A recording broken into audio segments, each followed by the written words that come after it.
Bonjour à toutes, bonjour à tous. Je vous souhaite la bienvenue sur cette chaîne YouTube que j'ai grand plaisir en cette fin de semaine d'animer. Un grand merci aussi pour tous vos commentaires sous la précédente vidéo et merci pour les abonnements et les partages ainsi que pour vos commentaires qui m'arrivent par mail et par SMS qui me font part de votre retour d'expérience et des soins énergétiques qui vont vous en apporter un éclairage sur votre cheminement. Voilà, je vous invite maintenant à vous concentrer sur les cartes de manifestation qui sont inspirées du livre Le Secret de Rhonda Byrne. Je pense que c'est un petit peu ainsi qu'il est nécessaire de le voir, comme les pensées philosophiques d'Osho, par exemple.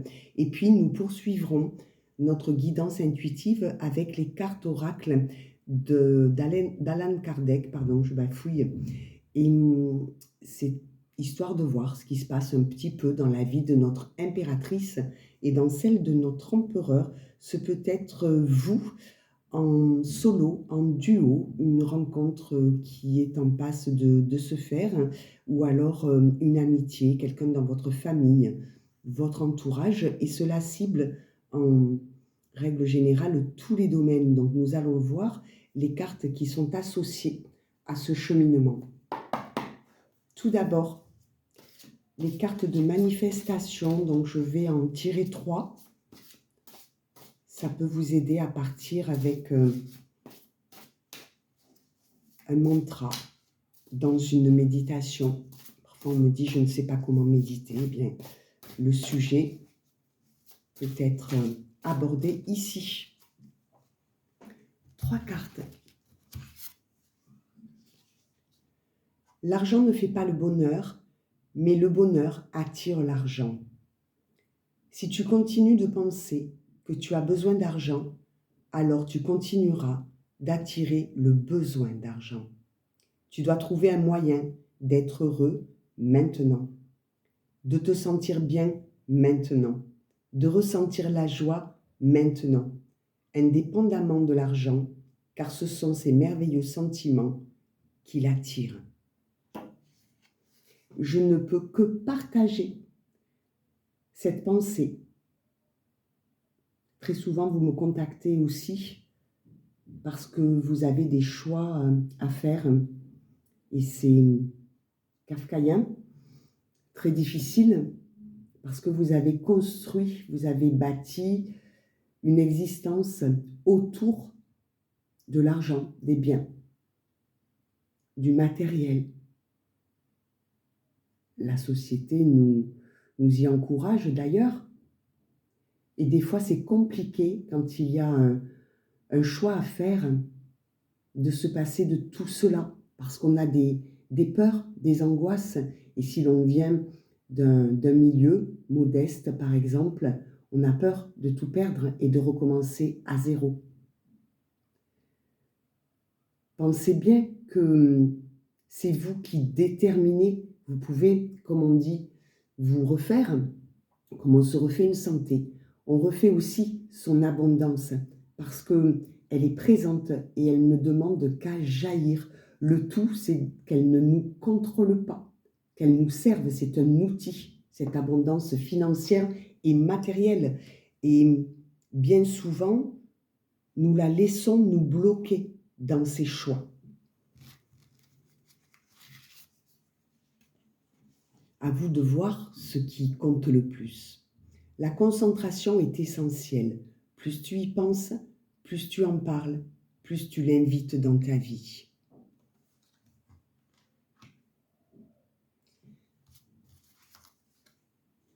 La vie est sans effort. Lorsque tu agis pour concrétiser quelque chose, cela peut te sembler difficile, comme si tu nageais à contre-courant. Mais lorsque tu agis pour recevoir, c'est comme si tu te laissais porter par le courant, sans effort. C'est la sensation d'être en parfaite harmonie avec l'univers. Voilà comment l'on arrive. Elles sont à l'envers, donc je vous les détaillerai sous la barre d'infos, sous mes coordonnées et sous la description de la guidance intuitive qui est dans la continuité de ces jeux. La vie sans effort, c'est se dire, si je bute à un endroit, si je continue à persévérer et que je me rende compte que c'est souffrant, je me pose des questions, je m'interroge, c'est que je ne suis peut-être pas à la juste place. Me vient ce sujet par rapport toujours à ce que vous me contez dans les consultations récentes ou plus lointaines, mais ça revient souvent. C'est de se dire, mais j'ai tellement donné que je ne comprends pas pourquoi on ne me reconnaît pas. Parce que vous étiez là pour expérimenter. Vous étiez là pour comprendre que vous valez plus, que vous valez mieux. Nous sommes dans l'auto-limitation, alors que nous sommes des êtres illimités. Et selon votre état d'esprit, votre pensée, mais aussi votre éducation, les conséquences de vos blessures, vous ne vous positionnez pas de la même façon et du coup de la meilleure façon pour être dans le bonheur, dans le ici et maintenant. Donc interrogez-vous, est-ce que d'ici 5 ans, 10 ans, 15 ans, est-ce que je me vois toujours dans cette situation? Est-ce que je suis heureux, heureuse? C'est important de se poser la question parce que nous parcourons ce chemin terrestre pour cela. Et tous les êtres que nous rencontrons, toutes les situations qui y sont liées, sont juste là pour nous aider à aller plus directement vers le chemin, non pas le plus facile, mais le plus épanouissant. À vous de voir votre essentiel. Je crois que c'est important, à la croisée des chemins, de poser une réflexion sur cela. Dans la bienveillance, bien sûr, pour vous, on ne se condamne pas. Des fois, on ne peut pas. Parce que ce n'est pas le moment, parce qu'on n'a pas encore tout conscientisé. Alors on laisse partir des occasions, des opportunités, voire même une chance d'apporter le changement dans sa vie. Ne regrettez rien après. Je pense que ça n'est pas utile et c'est plutôt très souffrant. Ça ne fait pas avancer.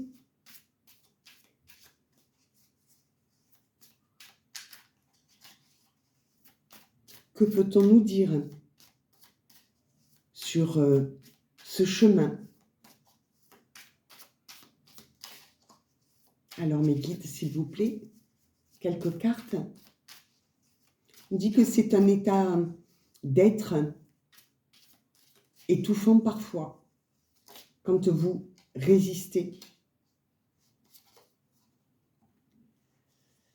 Le grenier, héritage. Alors je les lis d'une manière individuelle, mais je crois que le plus simple, c'est de faire des liens. Cet héritage qui peut être transgénérationnel, ça en est un aussi, il n'est pas forcément financier, vous bloque.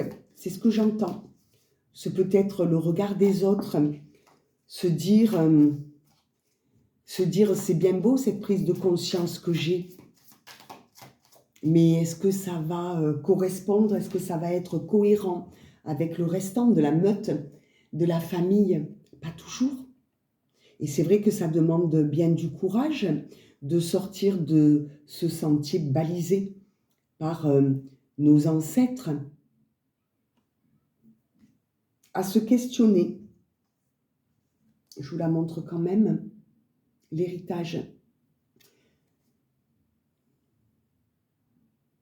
De quoi hérite-t-on?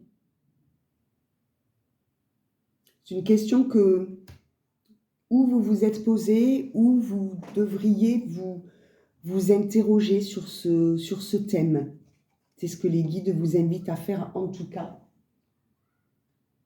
Le livre des médiums, le savoir. Je ne vous l'ai pas dit, mais le carreau, ce sont les nouvelles, ce sont les relations sociales, familiales, amicales, affectives aussi. Et là, nous avons le 6 de pique. Le savoir, vous remplir de connaissances. Vraiment, il y a la notion de l'interrogation qui revient. Vous posez les bonnes questions pour préparer ici et maintenant votre avenir. Parfois en guidance, vous me dites, mais justement, qu'est-ce qu'il va se passer? Mais tout va dépendre de ce que vous actionnez ou pas. Même dans le cas d'un lien d'âme, parce que c'est ce à quoi mes guides me font penser là, vous pouvez avoir un lien très fort avec une personne, plusieurs personnes, et même du même genre, dirais-je. Si vous n'en prenez pas soin, si vous refusez de voir, d'entendre cette petite voix intérieure, parce que ça ne vous arrange pas. Ça peut être aussi de ne pas vouloir s'écouter pour changer de métier, de profession, de voie ou d'activité si vous êtes retraité, ou de la façon dont vous envisagez une éducation, par exemple, lorsque vous êtes grands-parents, j'en ai beaucoup en consultation. Quand vous n'avez pas cette lucidité, quand vous ne vous êtes pas dit, mais qu'est-ce qui est le plus important? Ma mission de vie d'âme, appelons-la comme vous souhaitez, c'est-à-dire un but, un projet dès le lever. La gratitude, bien sûr, qui va avec. Je suis en bonne santé, merci. J'accueille les cadeaux et les bénédictions de cette journée. Nous sommes quand même ici dans la loi d'attraction, donc la loi de la manifestation. La deuxième interrogation, c'est la quête de vérité. Si j'y vois clair, mais que je refuse le chemin que l'on me propose, des mois après, des années après, c'est trop tard. Parce que, comme je le disais précédemment, tout ce qui est à ce moment-là se présente à vous. Quand l'élève est prêt, le maître apparaît. Et si vous faites croire que vous n'êtes pas prêt, parce que vous voulez servir vos intérêts avant tout, ou parce que vous avez des craintes, ça ne se représente pas. En tout cas, pas de suite. Voilà, ça mérite, en effet, je trouve, de se poser les bonnes questions.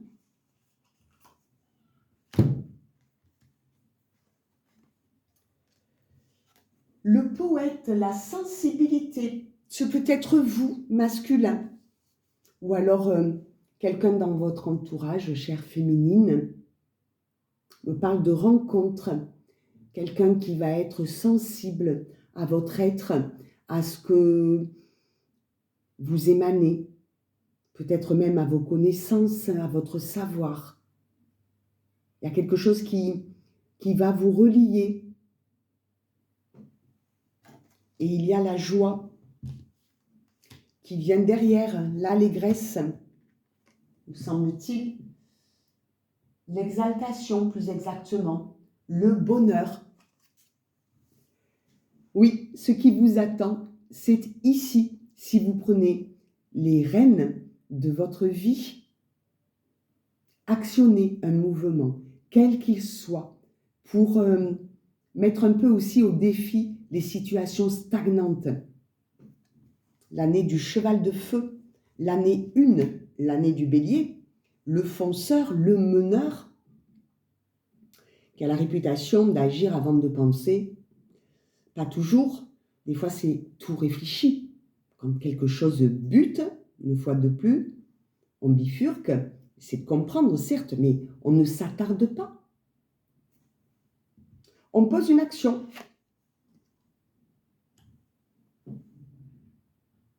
La collaboration, la cohésion. la rencontre est là. C'est une rencontre de vie, pas forcément sur le plan affectif, bien que tout de même, il y a l'idée du partage, l'idée de peut-être d'être accompagné, soutenu aussi dans un projet. On vous dit que cette relation est protégée, mais aussi, j'entends, de vous méfier. L'ombrelle, c'est la protection, d'être vigilant sur vos états d'âme, justement, sur vos pensées. Ne vous mettez pas une balle dans le pied. Essayez d'y voir clair sur ce qui est. Prenez le temps pour cela aussi. En tout cas, on vous parle de sincérité, de bonheur. Dans le bonheur, il y a, à mon sens, l'amour, l'amitié, le partage,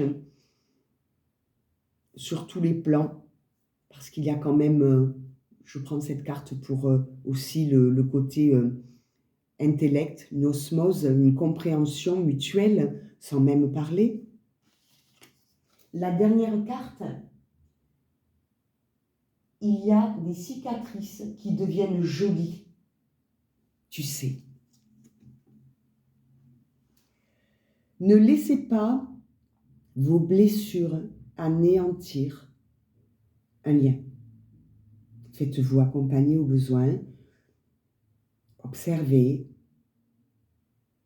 peut-être même aller voir un petit peu les podcasts, les vidéos qui en parlent. Très bien, je vous ai cité de nombreuses personnes, Véronique Cohn, mais il y a aussi là tout de suite Christine André qui a quelques années a fait une vidéo sur les liens d'âme, tout ce que ça peut nous apporter comme nourriture dans le quotidien.